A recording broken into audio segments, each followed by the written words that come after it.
diferença entre submissão e obediência. Creio que é importante de ser compreendida, para nos ajudar nesse assunto diante de Deus e mesmo nas nossas relações familiares. E uma ilustração, creio que vai nos ajudar muito. Uma ilustração verídica. Uma família de budistas chineses, budistas de tradição, o pai dessa família colocou para todos os seus filhos que se por algum motivo, algum dia, algum deles confessasse a fé em Jesus Cristo, ele seria açoitado e expulso da família. Um dia um dos filhos, um jovem, creu no Senhor. Então ele estava agora em grande conflito. Como ele iria resolver esse assunto dentro da sua família? Então sabe o que ele fez?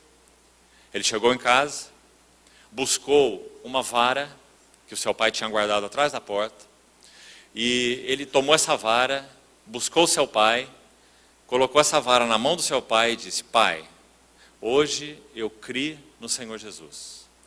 Então você está no seu direito de fazer o que você quiser comigo. Esse jovem compreendeu, tão ainda novo na sua relação com o Senhor, a diferença entre submissão e obediência. Nós devemos obediência irrestrita ao nosso Senhor Jesus. Pedro disse assim: mais importa obedecer, não submeter, mas obedecer.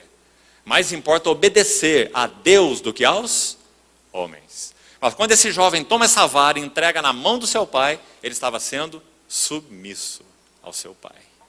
Essa é a diferença entre submissão e obediência. Nós devemos uma obediência irrestrita ao nosso Senhor, mas nós devemos submissão em muitas esferas e não podemos desrespeitá-las. Submissão a autoridades constituídas.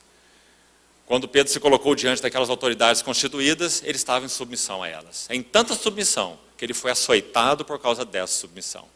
E saiu dali regozijante de ser considerado digno de sofrer essas afrontas por causa do nome de Jesus.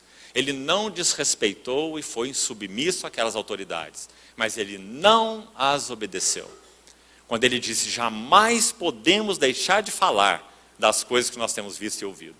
Foi isso que ele disse diante das autoridades. Isso não é insubmissão, é obediência a Cristo e submissão às autoridades. A atitude de Pedro foi exatamente a atitude desse jovem. Pedro, como que tomou a vara, deu na mão das autoridades e disse: podem nos açoitar, nós somos submissos a vocês, mas nós vamos obedecer a Deus. Então, a palavra aplicada aqui, nesse sentido geral, no versículo 21, é essa submissão. E por quê? Por que esse geral no versículo 21? Porque, irmãos, submissão é o grande princípio bíblico de proteção.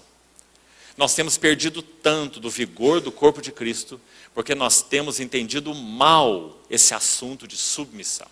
Muito mal. Tremendamente mal. Há um outro testemunho verdadeiro, maravilhoso, de um famoso evangelista do passado chamado Charles Studd. Há uma biografia muito linda desse irmão. E diz que esse irmão, quando ele ia a certa localidade, ele fazia uma pergunta muito importante. Quando ele chegava diante de um grupo de irmãos que já ali se reuniam.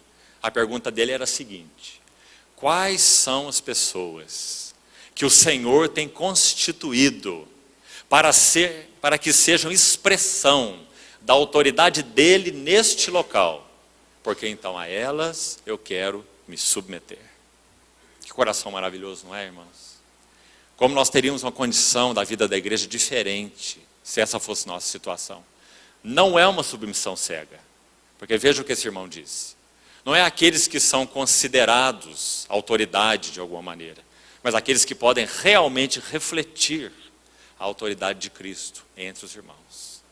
Por causa do quanto Cristo tem sido formado na vida dessas pessoas.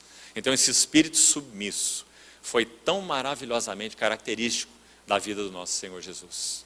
Então esse versículo 21 é uma chave maravilhosa para introduzir tudo o que vem depois, com relação a maridos e mulheres, a filhos e pais. Então esse é o princípio geral, sujeitando-vos uns aos outros. Ainda vamos usar uma aplicação a mais aqui para isso ficar bem claro. E por favor, abra bem o seu ouvido, para você não dizer que eu andei mais de 1000 quilômetros para vir pregar heresia aqui em Goiânia. Então abre bem o seu ouvido. No sentido geral, falando de maneira geral, os maridos no temor de Cristo, também precisam aprender a ser submissos às suas esposas.